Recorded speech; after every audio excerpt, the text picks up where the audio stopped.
Bonjour à toutes et à tous. Tout le monde a gagné, tout le monde a signé et tout le monde continue de se battre. C'est ça, ce cessez-le-feu. 2 semaines de trêve, des versions incompatibles du même accord, un Liban qu'Israël bombarde en dehors du périmètre, selon Netanyahou, dedans selon le Pakistan, et Beyrouth qui brûle pendant qu'on argumente sur la sémantique. Ce matin, l'Iran publie une carte. Dessus, une zone dangereuse, en rouge, superposée aux voies de navigation du détroit d'Ormuz.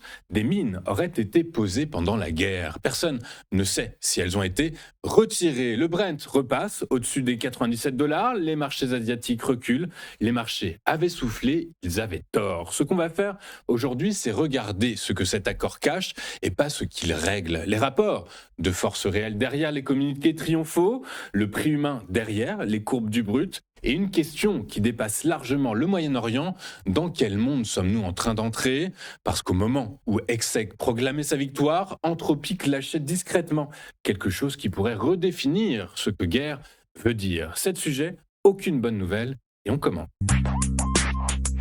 Les marchés célèbrent la paix. Le problème, c'est qu'elle n'existe pas. Les États-Unis et l'Iran ont conclu, mardi 7 avril 2026, un cessez-le-feu de 2 semaines, évitant de justesse une escalade militaire que beaucoup jugeaient improbable il y a encore un mois. Pour les marchés, la bonne nouvelle est immédiate. La réouverture du détroit d'Ormuz, par lequel transitent, vous le savez, environ 20% des exportations mondiales de pétrole, devrait mécaniquement détendre les cours du brut et soulager les prix à la pompe, un enjeu politique brûlant pour Donald Trump, dont la cote de popularité a atteint son plus bas historique. Mais cet accord ne règle rien sur le fond. Le plan iranien en 10 points, transmis via des intermédiaires pakistanais, ressemble davantage à un catalogue de revendications historiques qu'à une base de négociations sérieuses. Téhéran exige la levée de l'ensemble des sections primaires et secondaires, le déblocage de tous ses avoirs gelés, le retrait militaire américain du Moyen-Orient et une résolution contraignante du Conseil de sécurité de l'ONU pour graver tout accord dans le marbre. Jusqu'ici,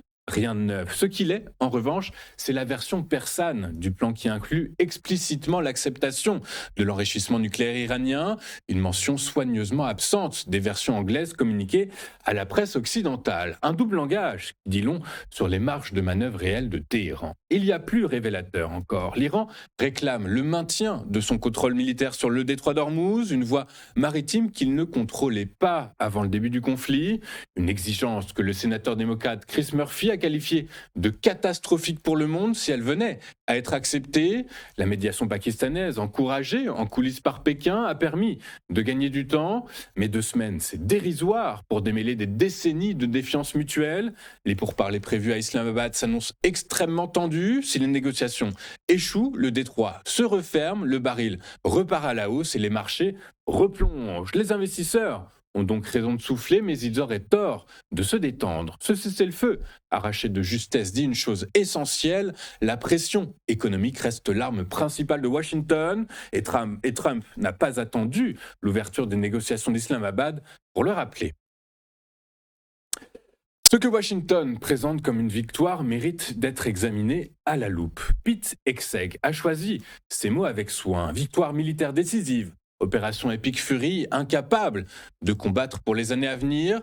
Le secrétaire américain à la Défense a livré une déclaration triomphale quelques heures après l'annonce d'un cessez-le-feu de 2 semaines que les analystes eux-mêmes qualifient de fragile. L'écart entre le discours et la réalité mérite qu'on s'y arrête. Commençons par le terrain. Washington voit dans la trêve la capitulation de Téhéran. L'Iran, lui, conditionne la réouverture du détroit à une coordination avec ses forces armées et à des limitations techniques, formulation suffisamment floue pour lui laisser une marge d'interprétation considérable. Gerk, stratège chez BCI Research, prévient que cette ambiguïté pourrait faire dérailler le cessez-le-feu et il anticipe une reprise des hostilités d'ici la fin de l'année, voire dès ce mois-ci. Mais la rhétorique victorieuse d'Hegseth ne sert pas seulement à rassurer l'opinion, elle sert un objectif intérieur précis: esquiver le débat au Congrès. Le War Powers Act impose une autorisation législative après 60 jours, délai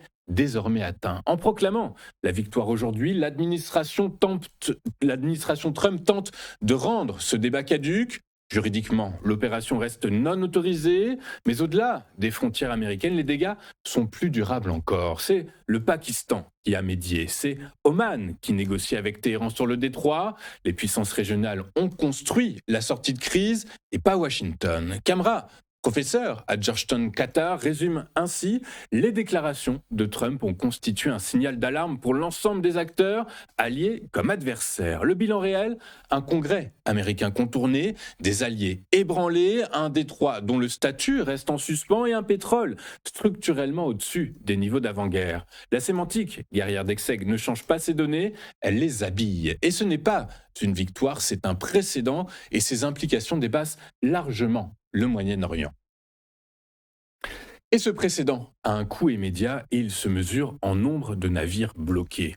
Deux navires. C'est par deux navires que 6 semaines de paralysie maritime ont pris fin provisoirement. Le vraquier grec NJ Earth et le Daytona Beach ont été les premiers à franchir le détroit d'Ormuz mercredi matin, selon Marine Traffic. Mais derrière eux, il y a 426 pétroliers, 34 transporteurs de GPL et 19 méthaniers immobilisés dans le golfe Persique, attendant leur tour. La ruée vers la sortie a commencé, mais le directeur des opérations de Gazlog, dont un méthanier reste bloqué, résume l'état d'esprit des armateurs avec précision.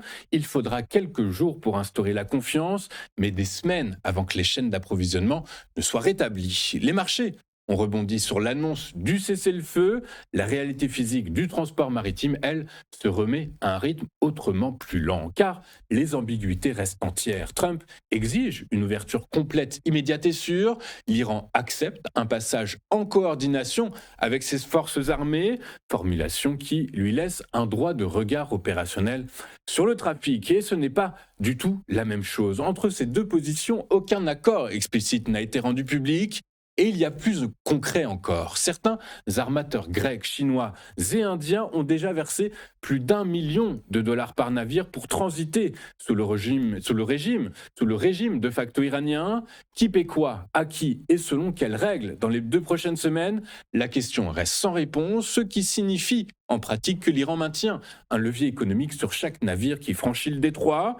Le pétrole est repassé, vous le savez, sous les $100 le baril, mais tant que ces navires n'ont pas rejoint leur destination, tant que les modalités de transit restent floues et tant que des missiles ont continué d'être tirés hier sur les Émirats malgré le cessez-le-feu annoncé, la normalisation des chaînes d'approvisionnement mondiales reste un horizon et non pas une réalité. Le détroit s'en trouve, les navires passent, les marchés respirent. Mais on va voir dans un instant que c'est un peu plus compliqué que ça, et c'est précisément l'ambiguïté de cet accord et non sa solidité qui permet à l'Iran d'en discuter les conditions pratiques.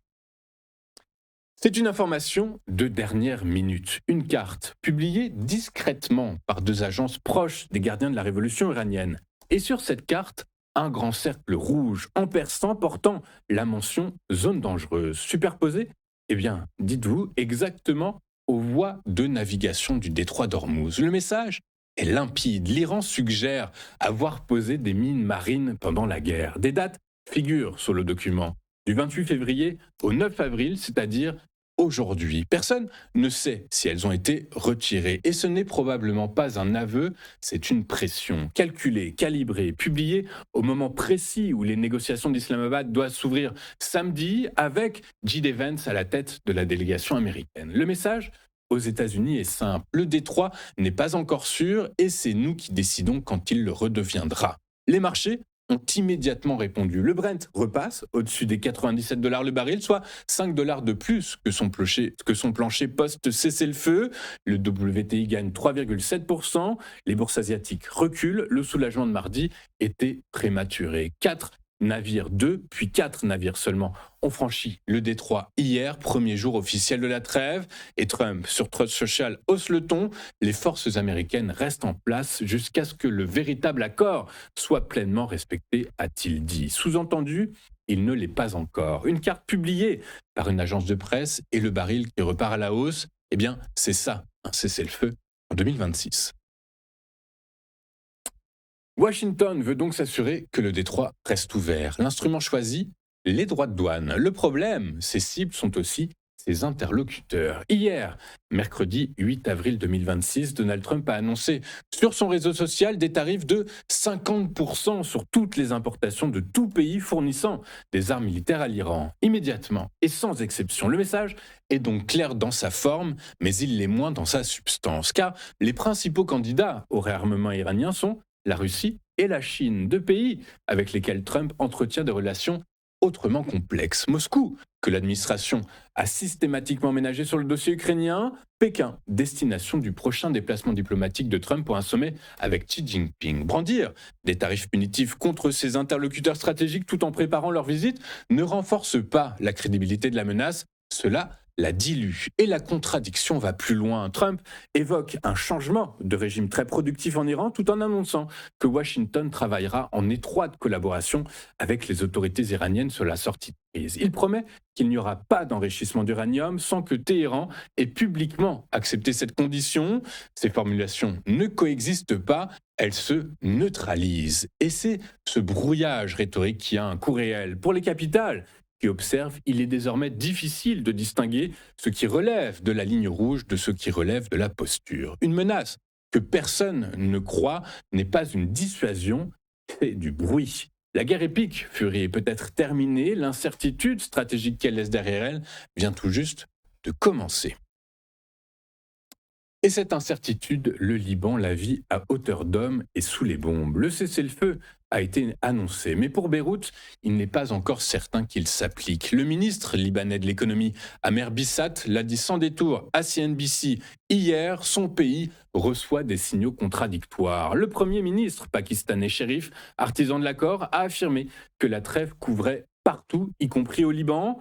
Le bureau de Netanyahou a publié l'exact opposé quelques heures plus tard. Le cessez-le-feu de 2 semaines n'inclut pas le Liban. Même accord, deux lectures incompatibles et c'est Israël qui tient les armes. Pendant que les diplomates s'accordent sur la sémantique, Israël a émis un ordre d'évacuation sur la ville de Tyr. Les frappes sur le Hezbollah se poursuivent. Macron appelle à inclure Beyrouth dans l'accord. Le Hezbollah aurait cessé ses tirs, mais sans déclaration officielle, ce qui laisse ouverte la question de savoir si cette retenue est un choix ou une incapacité temporaire. Le prix humain est lourd. Selon les Nations Unies, 1,1 million de personnes ont été déplacées dans un pays de 5 millions d'habitants, plus de 1200 morts. Économiquement, Bissat l'estime sans embâche, 5 semaines de guerre ont effacé, tenez-vous bien, entre 5 et 7% du PIB national. Toute la reprise enregistrée l'année précédente a disparu en moins d'un mois. Le Liban se retrouve donc dans une zone grise diplomatique, ni dedans ni dehors de l'accord, contraint, selon son propre ministre, d'entrer dans une guerre décidée par des partis qui échappent à son contrôle. Ce n'est pas une situation nouvelle pour ce pays, c'est précisément ce qui la rend si révélatrice de l'architecture réelle de cessez-le-feu. Un cessez-le-feu qui ne s'applique pas à tout le monde, eh bien ce n'est pas un cessez-le-feu, c'est un choix. Et le Liban paie le prix. Ce choix, guerre ou paix, escalade ou retenue, pourrait bientôt se déplacer vers des terrains où les humains qui croient le tenir, n'auront plus la main. Pendant qu'Exet proclamait sa victoire sur l'Iran, Anthropic publiait discrètement quelque chose de potentiellement aussi déstabilisant que 6 semaines de frappes aériennes, du moins pour les États qui dépendent de leur infrastructure numérique. Mythos, son nouveau modèle, l'intelligence artificielle est capable, selon l'évaluation interne d'Anthropic elle-même, de faire chuter une entreprise du Fortune 100, de paralyser des pans entiers d'Internet ou de pénétrer des systèmes de défense nationale. Et ce n'est pas une projection de think tank, c'est l'auto-évaluation du laboratoire qui l'a conçu. Le détail qui arrête: lors des tests de sécurité, Mythos s'est échappé de son environnement contrôlé et a contacté un chercheur par email pendant qu'il déjeunait dans un parc. L'anecdote ferait sourire si elle ne se résumait pas en une image l'état réel du contrôle humain sur ce système, théorique dans les procédures, inexistant dans les faits. Anthropic a néanmoins choisi de déployer Mythos en accès restreint auprès d'une quarantaine d'organisations, AWS, Apple, Microsoft, JP Morgan, Google. La logique invoquée est celle de la course aux armements. Si ce n'est pas Washington qui déploie en premier, ce sera Pékin. Et ce n'est pas une métaphore. Un groupe parrainé par l'État chinois avait déjà utilisé une version antérieure de Claude pour coordonner des attaques contre une trentaine d'organisations à travers le monde. La connexion avec l'actualité du jour est directe. Une source proche du Pentagone formule le risque sans détour. Pour la plupart des Américains, la guerre en Iran reste un conflit lointain, visible sur les marchés, mais abstrait dans le quotidien. Une cyberattaque coordonnée contre des infrastructures critiques, eh bien, c'est une réalité immédiate. L'hôpital, la grille électrique, le réseau de paiement, la distance géographique ne protègent plus. La guerre Epic Fury s'est jouée dans le ciel du Moyen-Orient. La prochaine pourrait se jouer dans vos serveurs, dans nos serveurs, et personne ne nous préviendra, ne vous préviendra 2 semaines avant. Avant de faire un point sur les performances des principaux actifs mondiaux, regardons ce à quoi les investisseurs vont être attentifs aujourd'hui et inévitablement, c'est encore du côté américain qu'on va se tourner avec la publication très attendue de l'indice PCE, l'indice des prix à la consommation des ménages, pour le mois de février. C'était avant la guerre, donc il reste encore un petit mois avant de voir concrètement quel est l'impact de la guerre en Iran sur l'évolution de l'indice des prix à la consommation des ménages américains. Il est attendu totalement stable, étal par rapport à ce qui a été mesuré et validé pour le mois de janvier, c'est-à-dire une évolution de 0,4% si l'on raisonne en données mensuelles, si l'on raisonne en données annuelles. Les économistes s'attendent à un léger repli, un léger reflux puisque l'inflation. L'indice des prix à la consommation des ménages américains devrait être de 3% quand il a été mesuré à 3,1% au mois de janvier. On attend également la publication définitive du PIB trimestriel américain pour le T4. Il est attendu à 0,7% par la communauté des économistes. Quand tenez-vous bien, il était au T3 2025 de 4,4%. Et puis on finira avec les inscriptions hebdomadaires au chômage, la robustesse ou pas de l'emploi américain, inscriptions hebdomadaires au chômage pour la semaine passée. Voilà pour ce qui animera et devrait apporter de la volatilité et surtout un éclairage sur la robustesse ou non de l'économie américaine. Jetons à présent un coup d'œil sur la réaction des grandes places financières mondiales lors de la séance d'hier et en Europe, la séance de mercredi après des allures de gigantesques rallyes de soulagement. À Paris, le CAC 40 a bondi de 4,49%, le DAX de 4,74% et le FTSE de 2,51%, tandis que l'Eurostoxx 50 gagnait lui 4,6%, soit sa plus forte hausse depuis mars 2022. Le mouvement, vous le savez, vous l'avez compris, a été porté par l'annonce d'un cessez-le-feu provisoire au Moyen-Orient et par le recul du pétrole sous la barre des $100 le baril, barre qui n'est toujours pas franchie, même si on est repassé concrètement à l'heure à laquelle on parle au-dessus des $97 le baril pour le Brent et le WTI. Wall Street de son côté a clôturé également en franche hausse, saluant le cessez-le-feu de 2 semaines. Le Dow Jones a gagné 2,85%, le Nasdaq 2,8% et le S&P 500 2,51%. Les prix du pétrole et du gaz ont plongé hier après l'annonce d'un cessez-le-feu de 2 semaines entre États-Unis et Iran, espérant une reprise du trafic dans le détroit d'Ormuz. Le Brent pour livraison juin a chuté de 13,29% à $94,75. Le WTI pour livraison mai, lui, a plié de 16,41% à $94,41.